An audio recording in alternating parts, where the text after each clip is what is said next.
Sudeep sir, आप भी Q4 के रिजल्ट से ऐसे ही उत्साहित हैं या फिर आपको लगता है कि थोड़ा सा कॉशियस होने की ज़रूरत है? हालांकि मॉनसून तो समय से पहले आ गया है, जिस तरीके से आया मुझे लगता है कि वो एक बहुत ही पॉजिटिव होप दे रहा है। बिल्कुल सही लक्ष्मण जी। देखिए 2-4 क्षेत्र का मैं ज़िक्र करूँगा जहाँ पे नतीजे बहुत ही अच्छे आए हैं और उम्मीद ये है बिल्कुल। कि ये मोमेंटम उन सेक्टर्स में जारी रहेगा। एक तो अगर आप देखिए सीमेंट, एक ब्रेकआउट सेक्टर के रूप में उभर के सामने आया है। तगड़ा डिमांड और भी डिमांड बढ़ने की उम्मीद है।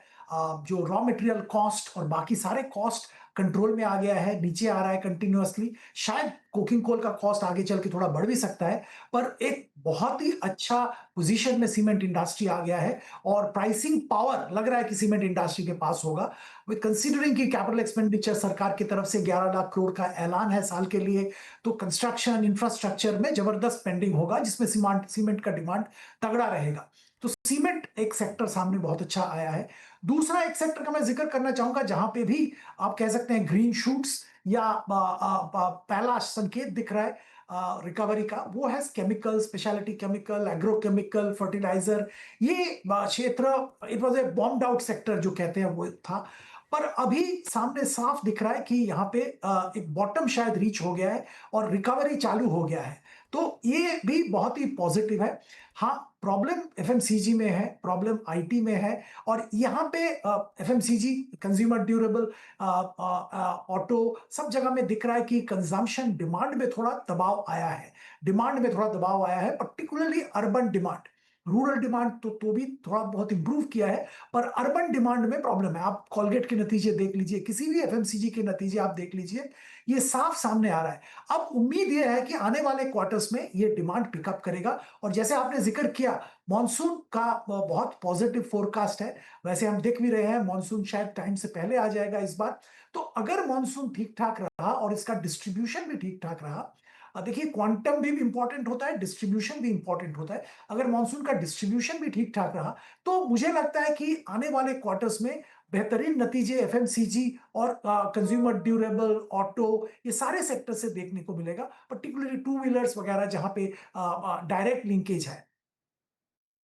बिल्कुल, ये लेकिन एक चीज़ और मैं जोड़ दूं आपको, कंज्यूमर डिमांड आएगा। जो शुरुआत आपने की ना सीमेंट सेक्टर से, तो आप लोगों को ये बता दूं कि रिजर्व बैंक ने डिविडेंड का ऐलान कर दिया है।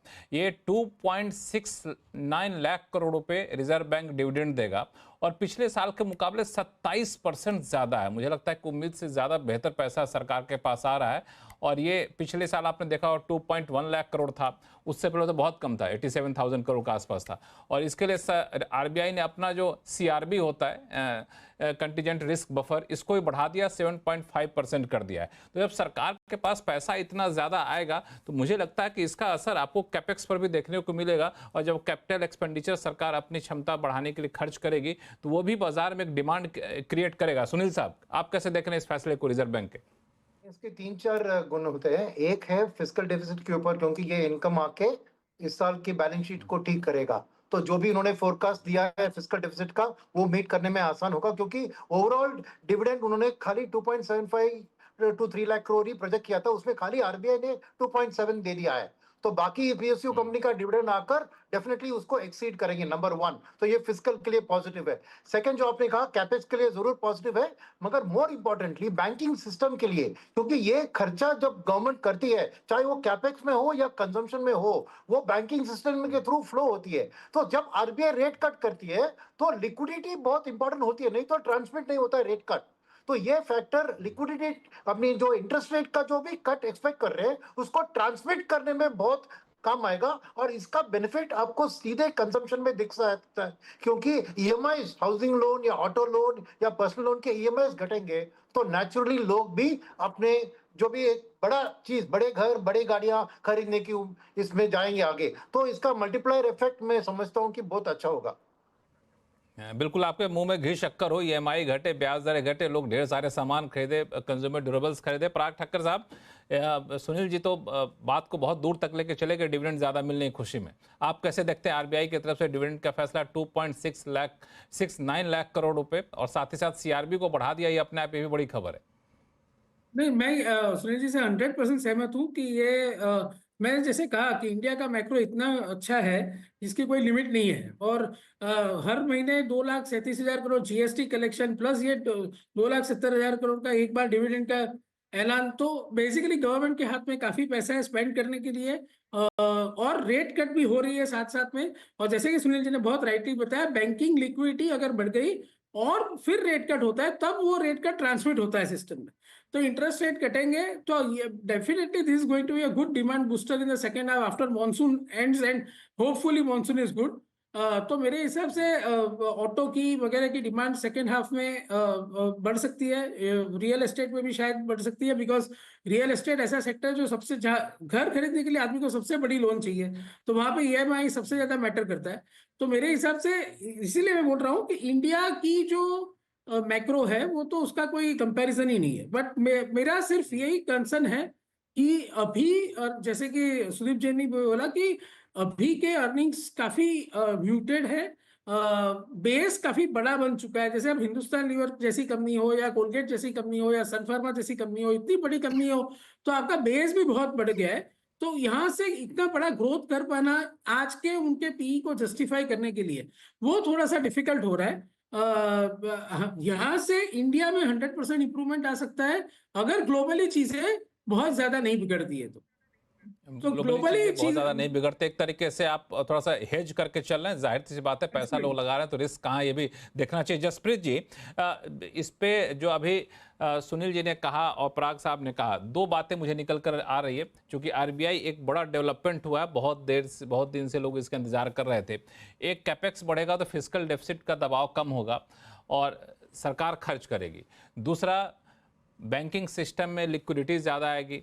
तीसरा, ब्याज दरें कम होगी। तो इन सब का असर आपके हिसाब से किन किन सेक्टर पे सबसे ज़्यादा पड़ेगा और किस सेक्टर के लिए अच्छी खबर मानी जा सकती है और जहां पोटेंशियल भी हो? लक्ष्मण जी, उसमें एक और पॉइंट जोड़ना चाहूंगा जो काफी टाइम से थोड़ा चर्चा में चल रहा है, जीएसटी रेट रैशनलाइजेशन। जो इंक्रीमेंटली मनी आएगा तो शायद उधर भी गवर्नमेंट थोड़ा सा सॉफ्टली उसको देखने की कोशिश करेगी, एंड उसका larger motive boosting the economy भी था। तो आई एम श्योर वो भी कहीं ना कहीं, काफी टाइम से वो चर्चा में, बट अभी तक आया नहीं। तो लार्जर पॉइंट, एक और पॉइंट आप ऐड कर सकते हैं। अब इंक्लूडिंग दैट कहाँ कहाँ इम्पैक्ट होगा, आई थिंक जो सेक्टर्स हैं एट द कोर लेवल, चाहे वो रिटेल है, उसको ट्रैवल, छोड़ टूरिज्म, दीजिए। जसप्रीत, जीएसटी को फिलहाल छोड़ दिया जाए, जो हो गया उस पर चर्चा कर लेते हैं। इस आरबीआई के डिविडेंड का किस किस सेक्टर पर असर पड़ेगा? नहीं, तो वही कह रहा हूँ कि जो लार्जर क्रेडिट फ्लो आप जो बोल रहे हैं, credit flow to the economy रहेगी, कंजम्पशन रहेगा, तो उसमें जो 3 सीज हैं, credit, consumption and capital expenditure, वो तीनों ही क्षेत्रों में उसमें आपको आपको इंक्रीमेंटल बेनिफिट देखने को मिलेगा। और उसमें इमीडिएटली तो कुछ आता नहीं है, because everything takes time, it takes time. तो तीनों ही सेक्टर्स में, सो क्रेडिट में पूरा banking sector, BFSI, see the other, consumption में all the consumer discretionary, FMCG नहीं, द सेमी डिस्क्रिशनरी, अल्ट्रा वाले भी नहीं, semi discretionary, retail, footwear, travel, tourism, hotel वाले। And third is capital expenditure, जहां पे इमीडिएटली जो केपेक्स ड्रिवन है, जो आप भी बोल रहे थे। तो all the 3 Cs will see a boost in that sense.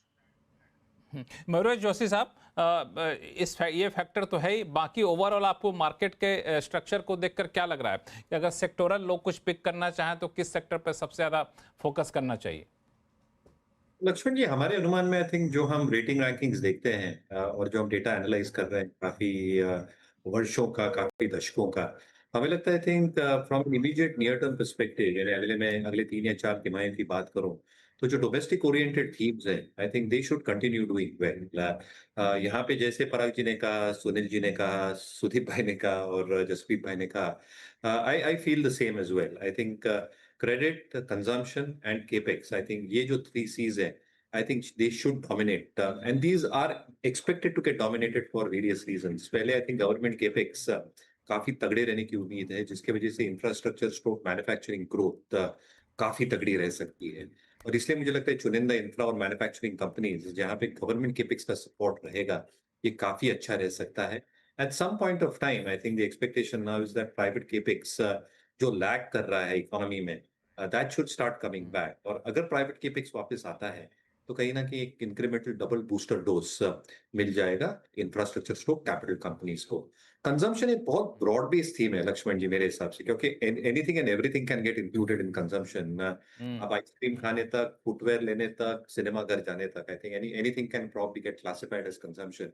पर हमें जो लगता है, आई थिंक जहां इकोनॉमी लैग कर रही थी, जो लोअर एंड ऑफ कंजम्पशन था, because of the tax cuts that have got announced, because of expectations of better monsoons, जो rural economy को support करेगा, जो lower spectrum of consumption है, जो lower priced items as an example, apparel below 1,000 rupees, 800 odd rupees, footwear in that similar range, consumer discretionary का offtake ज़्यादा हो सकता है, consumer durables will suit, और इसलिए I think within this basket मुझे लगता है जो apparel makers हैं, textile makers हैं, footwear players हैं, ये थोड़ा ज़्यादा अच्छा प्रदर्शन कर सकते हैं।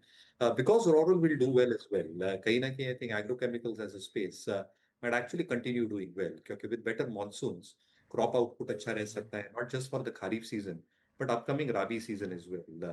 काफी backward integration हो रही है.